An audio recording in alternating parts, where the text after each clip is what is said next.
Hello, I am Raziel. One of the main factions for Warhammer the Old World is the High Elves. During this time they were led by Finubar. Well, most of it, 18 years after Manfred von Carstein died, is when he took up the mantle of leader. This is 2163. Now, up to that point, the High Elves were led by a Bel Hathor. He died of old age, and of course was replaced by the elf of today's lore, Finubar, the 11th ruler of Ulthuan. The Seafarer started his reign, and spoiler, lived through to the end times. A fascinating character. I hope we get a model for him for the old world in plastic. With the invaluable experience gained during his sojourn to the old world, Finubar of Lothlórien was the prince best suited to understanding this new age. By temperament and experience, he was ready to deal with the race of men, and as a native of Lothlórien, he had grown up with the understanding of the worth of trade and tolerant cosmopolitan outlook of the world. In accordance to Bel Hathor's wishes, the ruling council elected Finubar. Thus, Finubar is the first Phoenix King to be chosen by his predecessor. That's quite cool, actually. I like that. Like, out of the first 10 were elected, but he was actually chosen. A few amongst the ruling council were displeased with this appointment. Perhaps they thought such a succession a break with all tradition. More likely, their sentiments were born of jealousy. Finubar's actions did little to end such concerns. From the start, he was often content to leave the day-to-day affairs of his realm to the trusted members of his court. Indeed, in the early years of his reign, it seemed he was but an infrequent visitor to his own realm. While he spent much time travelling the world, Finubar's rivals spread rumour in his absence, their eyes ever claiming the Phoenix throne they were once denied. In the end, rebellious tongues were only stilled when the Ever-Queen, Alariel, arrived unannounced at a meeting of the ruling council.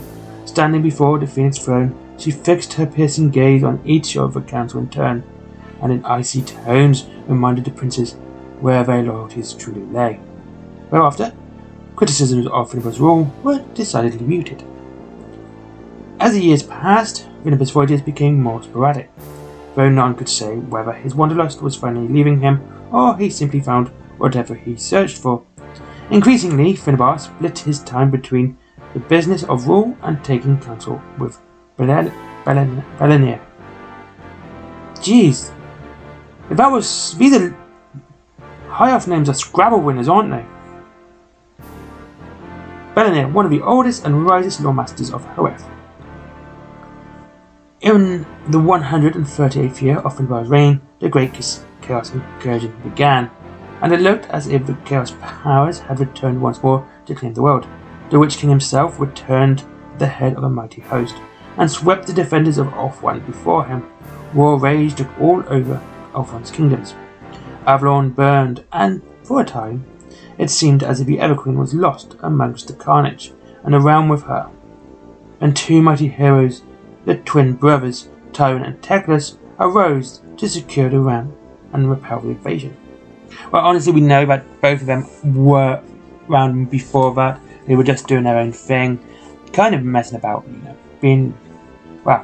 Teclis was looking for Tyrion, because Tyrion got himself biffed. Not quite dead, though.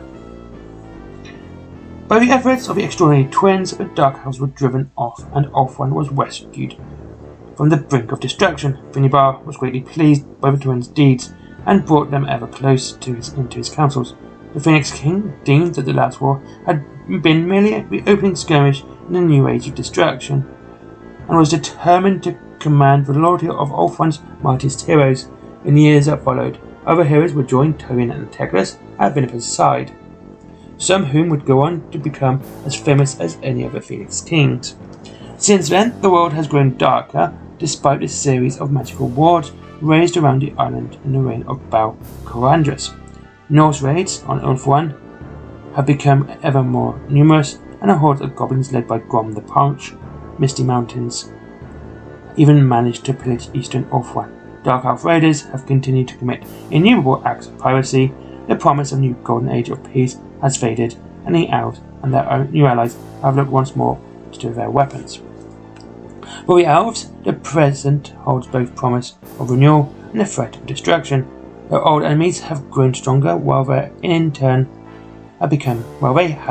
become weaker. Ulthuan can still muster the mightiest fleet the world has ever known, and the armies are rightly feared by its foes. And yet, High Elves are a shadow of their former glory. Indeed, many on Ulthuan feel the greatest days of the Elves have passed. Yet every year brings new opportunities to win glory and fight against evil. There are many still mighty elf heroes, courageous warriors, and mages willing to stand against the dark powers. And the mighty dragons, though few in number, are turning restless in their long sleep. In the north, the Witch King stirs once more, and the Widowmaker haunts the dreams of warriors, singing songs of forbidden glory to the desperate souls. Though they have dwindled and are weary, the High Elves still have a great part to play in the world before the final act of a long drama is finished. Anyway, there you go. And yeah, that is from the 8th edition High Elf book. It's cool. It was really cool. It's like, out of all the timelines that have been in the Warhammer Army books, I think the Reign of Finubar might be the longest. It's quite detailed, going over his reign. Like, in the 118th year, just before, or 2 decades before the Great Chaos Incursion, Sea Lord Aislinn aided King Grundrak of Baragfar in scouring the greenskins of War, Gut Ripper, from the shores of Black Gulf. Aislinn's Lothan Sea Guard and the dwarves of Baragfar formed an nigh undefeatable force. Alas, too many unintended insults were exchanged for the alliance to be anything but brief. Ere long, the two armies separated, and the dwarves nurturing fresh grudges, and the elves recounting anecdotes of appalling dwarfish habits. Yeah, that's quite cool. You have like the Mist of Rain Fen, the Slaughter of Black Meadow, the Battle of there's quite a bit here of battles which will be really cool to play in the old world.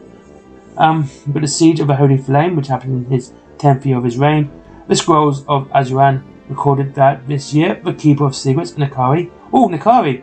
He's really cool because he's quite big in 40k as well. What does he do in 40k? He messed up the Eldar in 40k. Ran amok across Ulthuan. Lawmasters of the White Tower speculated that he was attempting to eliminate the lineage of Anarion. Nakari was eventually slain in a great battle within the walls of the Shrine of Azurian in the aftermath of the battle. Many survivors recounted the bravery of the very twins the demon had sought to slay. But there you go. Like, that includes Teclis and Tyrion. So, kind of cool. There's a demon battle there. So, demon players could say, yay, let's go and do this battle for Siege of the Holy Flame. Let's see if we can find anything else here. They got the Slaughter of Black Meadow. This was in his 90th year of his reign. When word reached Ulthuan that Athelloren was beset by a beastman warherd of unparalleled size and ferocity, Phoenix King saw an opportunity to ease the troubled relationships between the two kingdoms. Swiftly, an army was assembled and took ship overseas. Their aim was to bring aid to estranged kin. Thus were the beastmen caught between the wrath of two elf realms. Little trust was there between the elves of the forest and the warriors of the Phoenix King, but mutual loathing of the beastmen overcame all reserve. Eternal God locked shields with spearmen of Kothic and Sephirian. Wizards blunted chaos magics, while spell singers roused the living forest. At the heart of the battle, Sarlach of Lauren and Istrana, the arrows sighed through of Avalon, walked back to back, bowstrings blowing as their arrows sighed through ranks of Bestigors. Come the dawn, the warherd had been destroyed. The other armies went their separate, each having earned fresh respect for each other. So there you go. If you High Elves versus Beastmen there. There's quite a few battles here. I mean, there is the Mist of Raining Door, but I think that one definitely deserves its own video. Of Wayland Fan. Yeah, that one deserves its own video. because I think Finubar needs a lot more to be talked about actually, because there's quite a bit here. Like there's more actually on his, like this is the longest. No, this really is the longest timeline in the 8th edition book, and this is sort of thing I like. It's a fantastic book, and for the fact there is 1, 2, 3, 4, 5, 6 pages just to his timeline alone, where most only get a single page. That's really cool. Anyway, thank you very much for watching. I kind of rambled on at the end there. Yes, Finubar, the High Phoenix King of the High Elves during the time of the Three Emperors. A couple of battles there, which if you wish to play out with your friends when the Old World drops, would be really cool to add to the narrative, especially in the Kari one, because anyone's Chaos Demons need a bit more love. And you know, we've got the Beastmen Horde as well.